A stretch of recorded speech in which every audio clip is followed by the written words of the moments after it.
বন্ধুরা, আশা করি তোমরা সবাই ভালো আছো। তোমার চ্যানেলে তোমাদের সবাইকে স্বাগতম। তো যাই হোক, আমরা 2025 সালের জিওগ্রাফির প্রশ্ন উত্তরগুলো যেমন আগে একবার শেয়ার করেছিলাম, আরও একবার একটু ছোট্ট করে দেখে নেবো, তার সঙ্গে ম্যাপ পয়েন্টিংয়ের উত্তরগুলোও একটু দেখে নেবো। তো প্রথম আমরা সময় নষ্ট করবো না, সোজাসুজি উত্তরগুলো, কারণ আমরা একবার উত্তর ডিটেলস আলোচনা করেছি, এখন জাস্ট অ্যান্সারগুলো। মিলেট শস্য হচ্ছে রাগি, প্রথম কাপড়ের কল হচ্ছে ঘুষুরি। তারপরের প্রশ্নতে আমাদের যেটা রয়েছে, কলকাতা দিল্লি NH2, ভারতের উপগ্রহ চিত্র ইসরো, বর্ষাকালে সমুদ্রের সময় নদীর মোহনা দিকে, উত্তর হচ্ছে বানডাকা। আচ্ছা, নিম্নলিখিত ক্ষতিকারক দূষণ হচ্ছে পলিথিন। আয়তন অনুসারে ক্ষুদ্রতম লাক্ষাদ্বীপ, ক্ষুদ্রতম কেন্দ্রশাসিত অঞ্চল হচ্ছে লাক্ষাদ্বীপ। দিবং লোহিত নদী ব্রহ্মপুত্র। হিমালয়ের সর্ববর্গীয় উদ্ভিদ হচ্ছে পাইন। তারপরে চলে আসবো যে প্রাকৃতিক উপায়ে তোমার শিলাস্তর অভিকর্ষর টানে নেমে আসে সেটা পুঞ্জিত ক্ষয়। তারপর একটা পাখির পায়ের মতো মিসৌরি, দক্ষিণ গোলার্ধের সমুদ্র স্রোত, বাম দিকে পৃথিবীর আবর্তন। অধক্ষেপণের একটি উদাহরণ, এটা শুধু সিলেটই হবে, শিশিরটাকেও দেবে না, ঠিক আছে, সিলেটটাই হবে।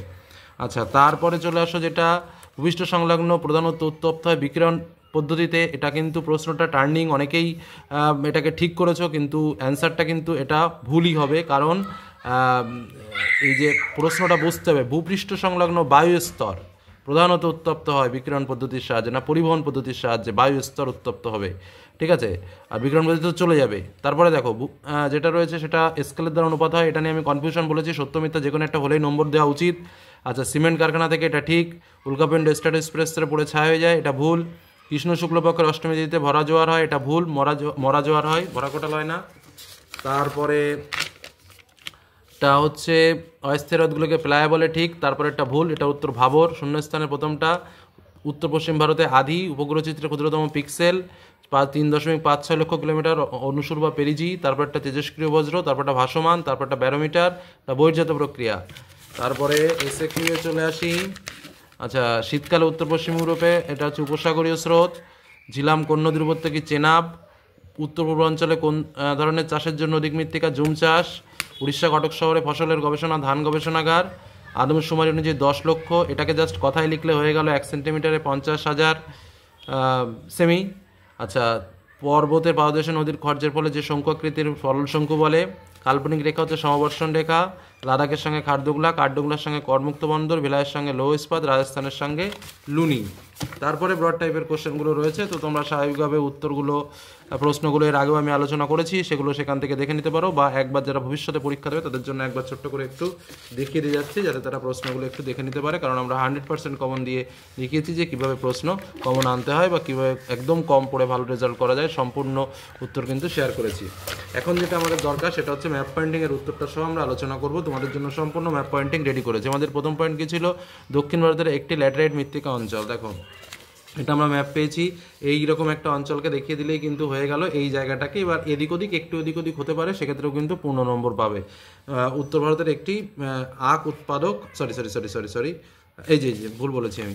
এই প্রথমটা ছিল হচ্ছে দক্ষিণ ভারতের একটি ল্যাটেরাইট মৃত্তিকা অঞ্চল, এটা হচ্ছে এই দেখো, দক্ষিণ ভারতের একটি ল্যাটেরাইট মৃত্তিকা অঞ্চল হচ্ছে এই জায়গাটুকু, এই জায়গাটুকু, এই জায়গাটুকু আর এই জায়গাটুকু, এই 3-4টে জায়গায় কিন্তু ল্যাটেরাইট আছে। অনেকে পরীক্ষার হলে দেখলাম মিডিলের দিকে রংচং করছে, না সেটা কিন্তু হবে না, কারণ ল্যাটেরাইট মৃত্তিকা কিন্তু এখানে খুব বেশি একটা নেই দক্ষিণ ভারতের দিকে, এই সাইডের কিছু কিছু অঞ্চলে কিন্তু আছে, এই জায়গাটাই কিন্তু উত্তর। প্রশ্নটা কিন্তু টেকনিক্যালি বুঝতে হবে, ঠিক আছে।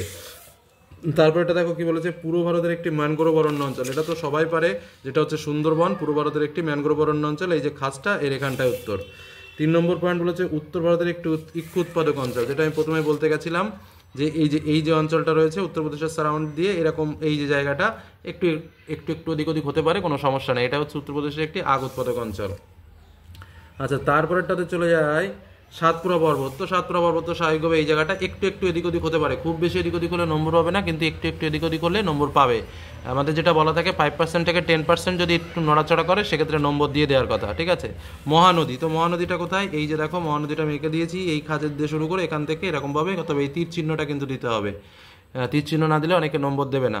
আচ্ছা, তারপরে চলে আসো কোল্লের হ্রদ। কোল্লের হ্রদটা কোথায়? এই যে খাসটা দেখতে পাচ্ছ, এই যে জায়গাটা, এইটা কিন্তু কোল্লের হ্রদের পয়েন্ট, ঠিক আছে, 6.6। তারপর দেখো সর্বাধিক বৃষ্টিপাতযুক্ত স্থান কোথায়? সর্বাধিক বৃষ্টিপাতযুক্ত স্থান হচ্ছে মেঘালয়ের মৌসিন গ্রাম, এই যে মৌসিন নাম জায়গাটা হচ্ছে এখানে, ঠিক আছে। তারপরে চলে আসো চণ্ডীগড়। চণ্ডীগড়টা কোথায়? দিল্লি থেকে একটুখানি উপরে হচ্ছে চণ্ডীগড়, এই যে জায়গাটা। আচ্ছা, তারপরে চলে আসো পূর্ব ভারতের একটি ভারী ইঞ্জিনিয়ারিং শিল্পকেন্দ্র, আমি এখানে দেখিয়েছি পূর্ব ভারতের ভারী ইঞ্জিনিয়ারিং শিল্পকেন্দ্র হিসেবে চিত্তরঞ্জন লোকোমোটিভকে দেখিয়েছি, তোমরা অন্য কিছু দেখালেও কিন্তু নম্বর পাবে। তারপরে চলো নবসেবা বন্দর। নবসেবা বন্দরটা স্বাভাবিকভাবে মুম্বাইয়ের এই যে জায়গাটা দেখতে পাচ্ছ, এই জায়গাটা কিন্তু নবসেবা বন্দর। এই হলো আমাদের ম্যাপ পয়েন্টিংয়ের সম্পূর্ণ উত্তর তোমাদের সামনে শেয়ার করলাম। যারা ম্যাপ পয়েন্টিং নিয়ে ভাবছিলে কোথায় কি বসবে, কোথায় কি করলে ভালো হতো, তার উত্তরটা শেয়ার করলাম। ধন্যবাদ।